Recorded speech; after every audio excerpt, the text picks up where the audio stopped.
రాజేంద్రనాథ్ రెడ్డి.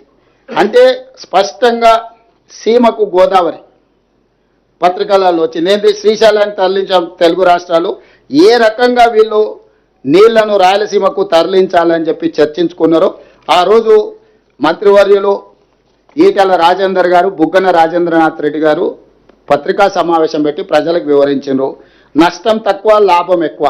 గోదావరి జలాలను రాయలసీమ ప్రాంతానికి తరలించడం ద్వారా, కృష్ణా పెన్నా బేసిన్కు తరలించడం ద్వారా నష్టం తక్కువ, లాభం ఎక్కువ అని ఇద్దరు ముఖ్యమంత్రులు కూర్చొని ప్రగతి భవన్లో 2 గంటలకు పైగా సమావేశమైన జగన్మోహన్ రెడ్డి గారు, అదేవిధంగా చంద్రశేఖరరావు గారు తెలంగాణ నడిగడ్డ ప్రగతి భవన్లో ఆంధ్రప్రదేశ్ ముఖ్యమంత్రి, తెలంగాణ ముఖ్యమంత్రి కూర్చొని గోదావరి జలాలను రాయలసీమ పెన్నా ప్రాంతానికి, కృష్ణా బేసిన్కు తరలించాలని, అదేవిధంగా నిధులు ఇవ్వాల్సిందిగా కేంద్రాన్ని కోరదాం, ఇచ్చి పుచ్చుకునే ధోరణితో ముందుకెళ్దాం.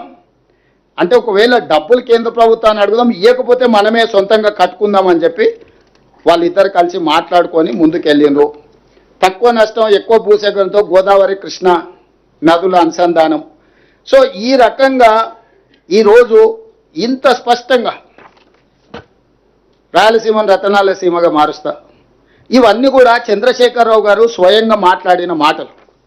ఇప్పుడు నేను తెలంగాణ ప్రజలకు వివరించదలుచుకున్నా. 2016లో చంద్రబాబు నాయుడు గారు, చంద్రశేఖరరావు గారు కేంద్ర ప్రభుత్వం ఏర్పాటు చేసిన అపెక్స్ కౌన్సిల్ సమావేశంలో స్పష్టంగా గోదావరి నదిలో 3000 టీఎంసీల నీళ్లు సముద్రంలో కలుస్తున్నాయి, వాటిని రాయలసీమ ప్రాంతానికి సంబంధించిన కృష్ణా పెన్నా బేసిన్కు తరలించడం ద్వారా కరువు ప్రాంతాలను సస్యశ్యామలం చేస్తామని ఆ రోజు అక్కడ మాట్లాడినరు. దాన్ని ముందుకు తీసుకెళ్లాలని చంద్రశేఖరరావు గారే మొట్టమొదట ప్రతిపాదించింది. ఈ రోజు ఏదైతే గోదావరి బంకంచెర్ల ఆంధ్రప్రదేశ్ చంద్రబాబు నాయుడు గారు మొదలుపెట్టినరో, 2016లో చంద్రశేఖరరావు గారు, చంద్రబాబు నాయుడు గారు మాట్లాడుకున్న ప్రాతిపదికనే ఈ రోజు వాళ్ళ ప్రాజెక్టును ముందుకు తీసుకెళ్ళి 2019లో జగన్మోహన్ రెడ్డి గారు, చంద్రశేఖరరావు గారు పూర్తి స్థాయిలో మాట్లాడుకొని ప్రాజెక్టు డిపిఆర్లు అన్ని రెడీ చేసి పెద్దన్నగా సహకరిస్తాను చంద్రశేఖరరావు గారు చెప్పడమే కాకుండా, రాయలసీమ పర్యటన సందర్భంగా శ్రీమతి రోజా గారి ఇంటి దగ్గర ఏం మాట్లాడినో, ఇప్పుడు వారు వివిధ సందర్భాలలో ఏం మాట్లాడినో మీకు చూపించిన. ఇప్పుడు వారు ఇంత స్పష్టంగా గోదావరి జలాలను రాయలసీమకు సంబంధించిన కృష్ణా బేసిన్, పెన్నా బేసిన్కు తరలించడం ద్వారా రాయలసీమను రతనాల సీమలుగా చేస్తా అని చెప్పిన తర్వాత బేసిన్లు లేవు, భేషజాలు లేవు, మేము కలిసి పనిచేస్తాం, కలిసి ముందుకు సాగుతాం, సమర్థుడైన యువకుడు ఆంధ్రప్రదేశ్ ముఖ్యమంత్రిగా జగన్మోహన్ రెడ్డి గారు ఉన్నారు, నేను పెద్దనగా పూర్తిగా సహకరిస్తానని చంద్రశేఖరరావు గారు చెప్పిండ్రు.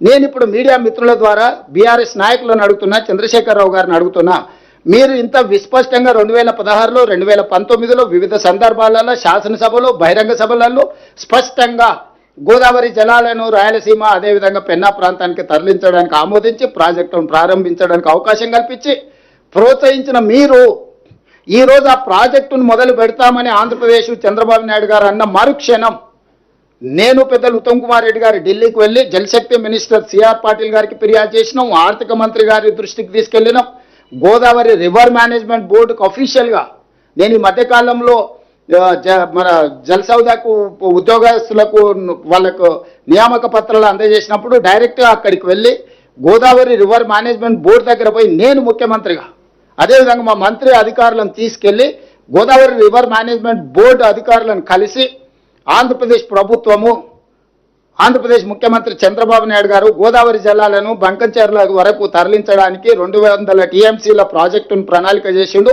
పరోక్షంగా ఇంకొక 100 టీఎంసీలు, ఇది 200 టీఎంసీల ప్రాజెక్టు కాదు, ఇది 300 టీఎంసీల ప్రాజెక్టు. 300 టీఎంసీలకు సివిల్ వర్కులన్నీ కంప్లీట్ చేస్తుండు, పంపులు మాత్రం ఇనీషియల్గా 200 పెడుతుండు, తర్వాత ఇంకొక 100 టీఎంసీలకు కూడా అన్ని రెడీగా చేసుకున్నాడు. అంటే ఎప్పుడైనా పంపులు తీసుకొచ్చి ఫిట్ చేసుకోవచ్చు.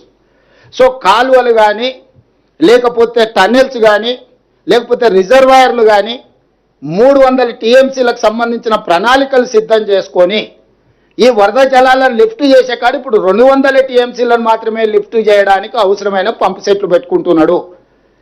ఇది 200 టీఎంసీల ప్రాజెక్టు కాదు, ఇది 300 టీఎంసీల ప్రాజెక్టు. ఆనాడు చంద్రశేఖరరావు గారు 400 టీఎంసీలకు ప్రతిపాదన ఇచ్చిండు. 400 టీఎంసీలు తరలిస్తే 100 రోజుల్లో రోజుకు 4 టీఎంసీలు తరలిస్తే 400 టీఎంసీలు వస్తే 400 టీఎంసీలు వస్తే కృష్ణా బేసిన్లో ఉన్న రాయలసీమకు, అదేవిధంగా పెన్నా బేసిన్లో ఉన్న నెల్లూరు, ప్రకాశం ప్రాంతాలకు కూడా నీళ్లు తరలించవచ్చు, ఆ ప్రాంతం బాగుపడుతుంది, పంటలు పండుతాయని చంద్రశేఖరరావు గారు వారికి సూచన చేసిండు. ఏ కారణాల చేతనో చంద్రబాబు నాయుడు